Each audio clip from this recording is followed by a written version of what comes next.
So welcome to this strategic analysis of the DreemPark case study. My name is Nick Best, and some of you will have been watching my whole series of pre-scene videos, and you're now up to the pre-scene analysis. There'll be one or two of you who are watching this one for the first time. Actually, you probably won't know who I am, so just for those people who haven't seen the earlier videos, my name is Nick Best. I'm Managing Director at Astranti. I've been teaching this case study now just coming up for 10 years. I've taught it at BPP, Kaplan, First Intuition Reed Business School, and for many years now as Managing Director of Astranti. And my goal in this video is to work through using that knowledge and using my knowledge of strategy and all the business strategy theories, which I've been teaching now for over 20 years, to use that to help to guide you in terms of how can you apply that to the case and how can you maximize your marks from using theory appropriately in the case study. A big warning for you is that the examiner does not like theory just listed. You'll see this in her comments after the exam. She does not like you just saying, oh, here's Porter's 5 forces, and what she definitely doesn't like is you just listing out the theory and not applying it. You won't get any marks at all. You could spend a whole couple of pages explaining Porter's 5 forces, no marks. Because it's the application that she's concerned with. It's you being practical. You answering that email that's come in from the director in a practical way and using theory to help that. One thing that's interesting is if you look at the examiner's answers, there's often very, very little theory in there at all. In actual fact, some people get confused and think that means, well, I don't need to do any theory. In actual fact, we know from a number of discussions with her that yes, you do get marks for using theory, but only when it's used appropriately and correctly. So what I want to do is, as well as go through all of the key business strategy models and the kind of things that we'll be going through, we can see on the screen there, 5 forces, PEST or PESTEL, product life cycle, governance, ethics. We'll have a look at a SWOT analysis, generic strategies, ANSOS matrix, critical success factors. We've got a few other models actually that aren't on the screen. But our goal will be on using those in a way that's right given the DreemPark case study, to apply those as best we can. And as we go through each model, I will discuss how you can use that model in the exam to maximize your marks, because ultimately that's what we're here for, is to get you through the exam to maximize your marks on exam day. So the DreemPark state case study as a whole then, actually I've found this the most interesting case study to review of those that I've had for the last few years. Just an interesting area. I like the whole idea of entertainment.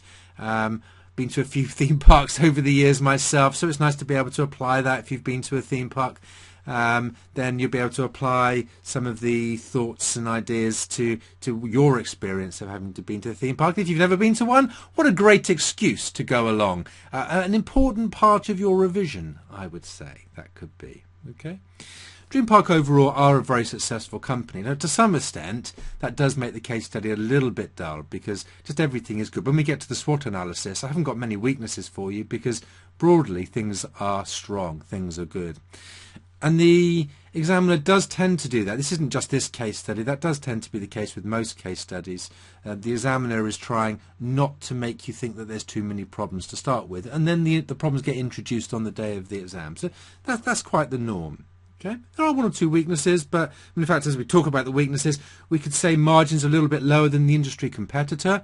I think we need to watch out, just because although in that benchmarking data that is the case, could it be that we've got a slightly different type of park? Could it be, for instance, that they don't have like a marine element to it, and that those are more costly to manage? And so, we just need to watch out as far as that direct comparison. But it does look as if margins are lower, if indeed they are comparable.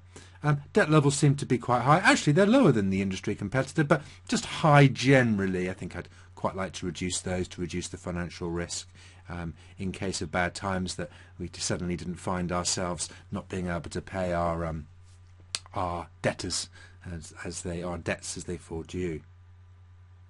Lots of strengths though: good brand, good business model, 3 sub-parks within the larger complex, contented customers, motivated staff, good relationships with suppliers, good management of health and safety.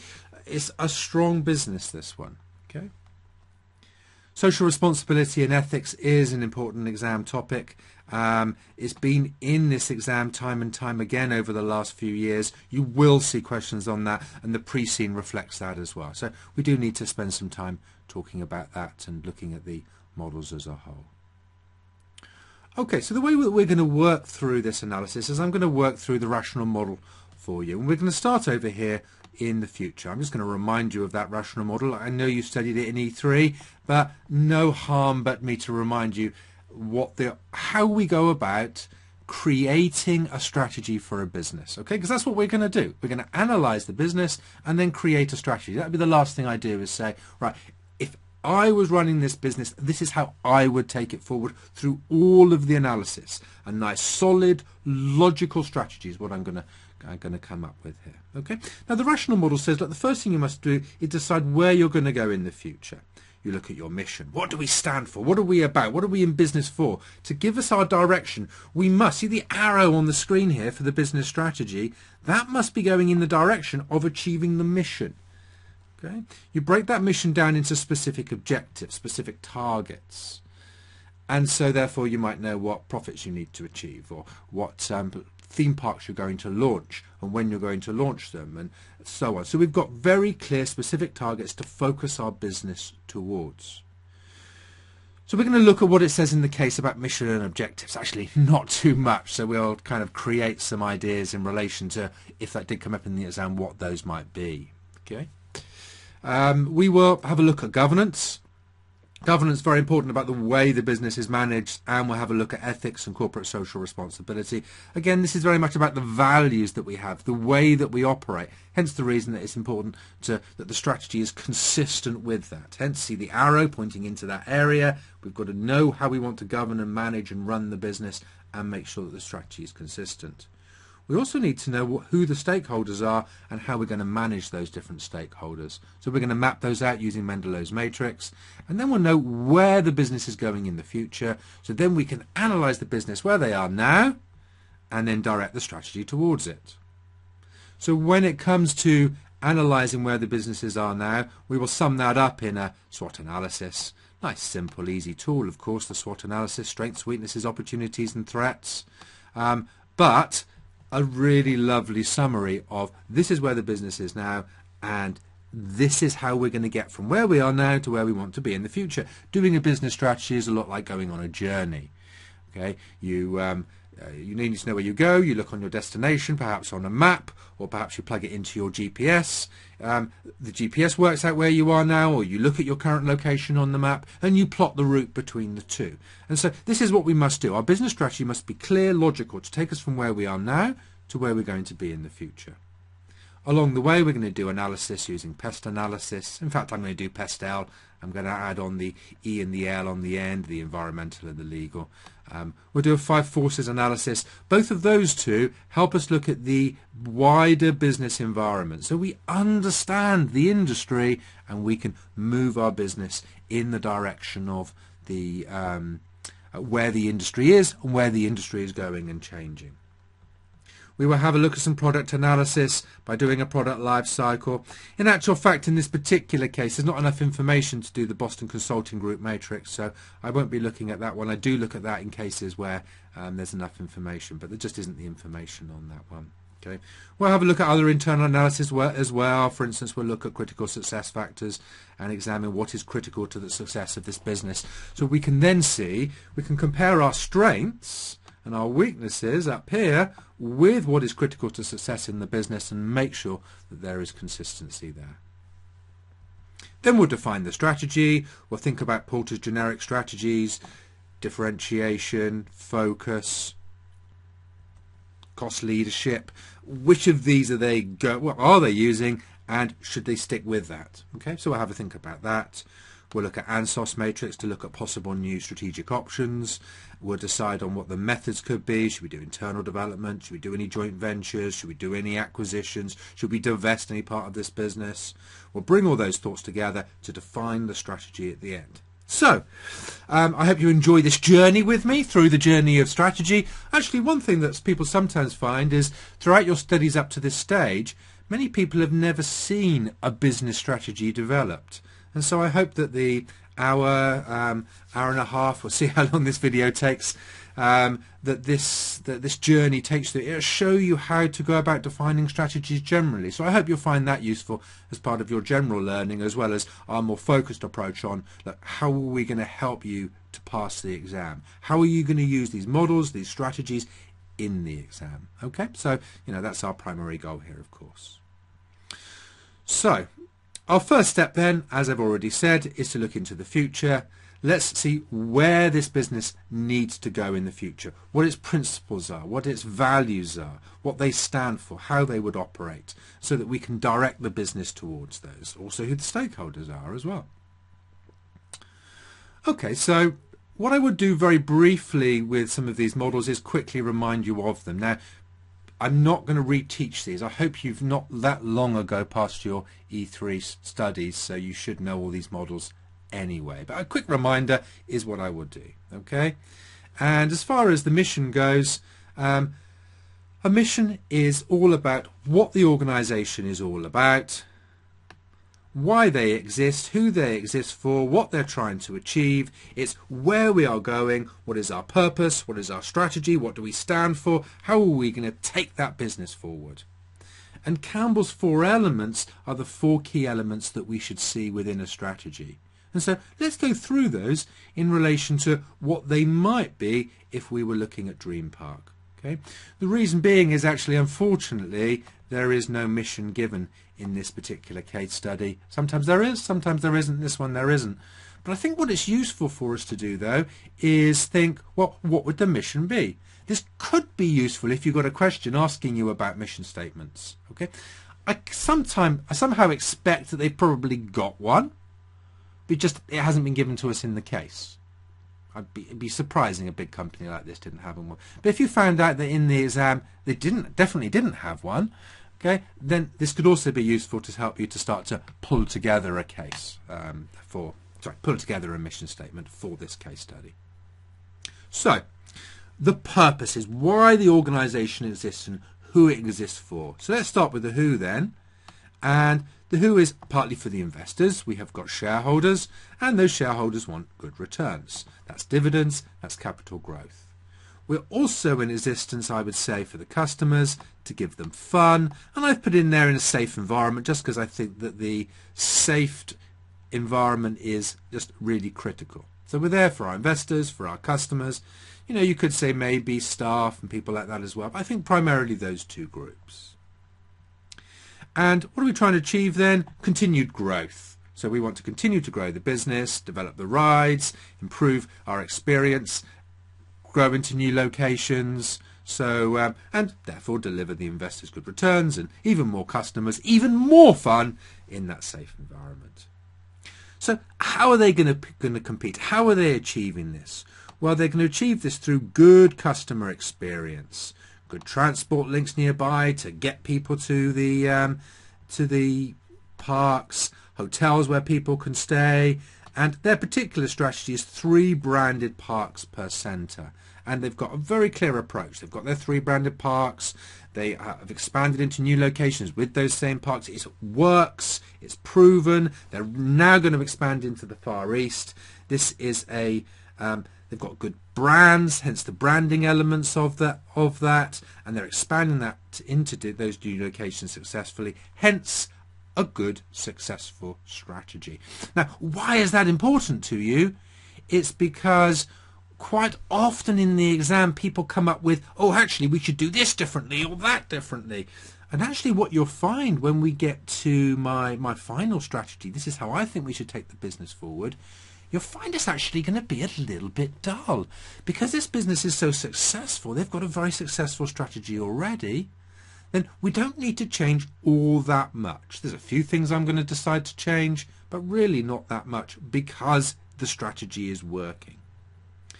Okay, we look at the values, and they want to have fun for customers and safety as well, very important. Family values is really critical. The case study makes the point that no, we're not going to sell alcohol. We don't sell alcohol. We don't sell tobacco. family and family values is crucial to us, and that's what we stand for. That's what the brand stands for. Being ethical, being innovative, innovation in particular important to get new rides in. Okay, in fact we could conclude that under the strategy, regularly updating new rides. That would link into the customer experience, of course. There's no real policies given in the case, but I would say some kind of staff code of conduct, particularly in relation to health and safety issues, would be very, very important. And so I might pop that into my mission as well. Really, it's the top 3 that are going to really be the crux of what the mission is. So, where's this mission going? Where's this company going? Then continued good service, continued returns for investors, fun, safe, family environment, ethical, innovative, continued growth with that current strategy. Now, what does that mean for you? When you are looking at a new idea that comes up on the day of the exam, perhaps there's an opportunity to buy a holiday tour operator, something like that. Okay. You can turn around and say, right, well, how consistent is that with our mission? Is that consistent with our strategy of theme parks with hotels nearby and excellent customer service? Well, not really. Is it going to give our current customers more fun in a safe environment? Well, I suppose maybe new customers might have more fun. Okay, investors might get a good return, but it's not really consistent with our overriding strategy and our overriding direction. So for me, that doesn't really work. Okay, they've gone, 50 years without doing something like that. And the current strategy is very successful, so there's no real reason to change that particularly. And so what you're doing then is you're using this in the exam to help you decide, is it consistent with our strategy, our purpose, our values, what we stand for?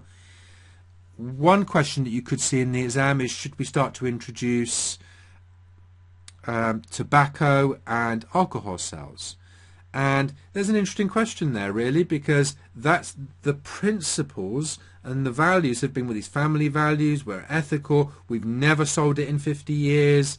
And probably on balance, my view would be that although there's money to be made there, yes, the investors get the good returns, we probably decide not to do it because it's consistent with our strategy, it's our ethos. We've been very successful with that ethos, so let's keep that going, even though there may be an opportunity. So you see how the mission statement is guiding you to help make decisions in the exam. The other thing is use it in the exam as well. One thing I find people do is they just get really bogged down, they're maybe panicking in the exam, and they forget to go back to the pre-scene and the real ideas in the pre-scene. This is going to be true of all the things we do. When we get to the SWOT analysis, you must use the SWOT analysis to help you make decisions in the on the day of the exam, and you must comment on what you know about the exam from the pre-scene in order to bring those points out. Okay. Now, there are no real objectives given in this particular exam, so what I've done as far as that's concerned is one useful model to consider is the balanced scorecard as a way to measure performance. And you may remember from the balanced scorecard that we've got these 4 key methods of managing performance to get a balanced view on the success of the business. The financial perspective, which looks at financial measures. The internal perspective is very much about the way the business is operating internally. Efficiencies, productivity often comes in that. Innovation and learning, and the customer perspective. So what's the customer think? So we have these 4 headings and we measure performance in these 4 areas to get balance. Very much the historic approach was very much to take this financial perspective, whereas the modern approach is to look much broader. The reason being, you may remember from the theory, is the financial perspective can be quite narrow. Annual profits, for instance, we can achieve annual profits this year, but at the expense of efficiencies and the expense of investing for the future and innovating, or at the expense of the current customers. You know, they've come this year, but they won't come next year because they had such a bad experience this year. Okay, so this broad balance is very useful. It's also a topic that we've seen in the last exam. This topic was in the pre-scene itself, and the previous exam it was in one of the variants. And so we see this as an important exam topic for you to be aware of. And so do be aware and do learn these as a good set of ways of measuring performance. From the financial perspective then, profit, return on investment, cash flows are kind of typical ways of measuring financial performance. I'm a little bit concerned about the high debt levels in this business, and so hence I might keep my eye on the gearing level as well as one that I don't normally put on my balance scorecard. I just think that it's something that's of particular relevance in this particular case. Okay, so look, we must measure our financial perspective and respond to any changes. Profits increased last year, so we're in a reasonably strong position as far as that's concerned. Then we've got the internal perspective. How well are we operating within the business? We could have things like average waiting times per ride in terms of the way that we're managing people, the way that we're managing our rides and the way people use those rides. In actual fact, you'll notice that that one I've got repeated again under the customer perspective, because that's both the way we're managing internally, but also are we keeping our customers happy? I know when I've been to theme parks, perhaps my biggest complaint is just waiting around for half an hour, 45 minutes for each ride. I hate that, and in fact often then I don't go on many of the rides just because I can't be bothered to wait. So that can be a big issue at theme parks, and getting that down a very important element of both the customer and the internal performance. Okay, things like wastage and recycling rates, how much of the packaging on food, for instance, is recycled. That would be a very important measure of their CSR and environmental performance. Okay.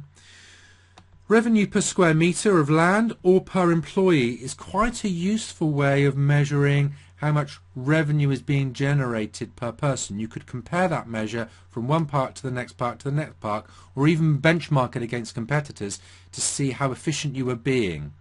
Okay, so that's a useful one. Carbon efficiency. Okay, that's sort of emissions and things like that. That would be a useful one as well. Number of breaches of the employee code. I think that's useful in order to make sure that we are abiding by particularly health and safety rules. In fact, you could change that to breaches of health and safety rules, but just generally employee codes in terms of what they do and how they do that. Employee satisfaction, keep the staff happy. This is a really, really important one, probably the most important of all of those. Number of accidents. Health and safety, a real critical success factor in this business. You've got to keep that down. Then innovation. The ones I like most are number of users of new activities. So you bring an activity in, and of course, yes, we can measure the number of new activities, for instance, new rides or new entertainment areas that are brought in, something like that. But actually, are the people actually using those? That's the best measure. It's not just about bringing them in, it's bringing in popular new rides as well. Okay.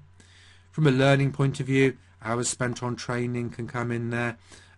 Learning from customer feedback and supplier feedback, staff feedback can be a way to improve. So number of changes made, that's also about learning, the business learning. It's not just staff learning, it's the business learning. Okay. Then the customer perspective. Number of customers that came to the park this year, number of complaints, customer satisfaction from a survey, and the waiting time per ride.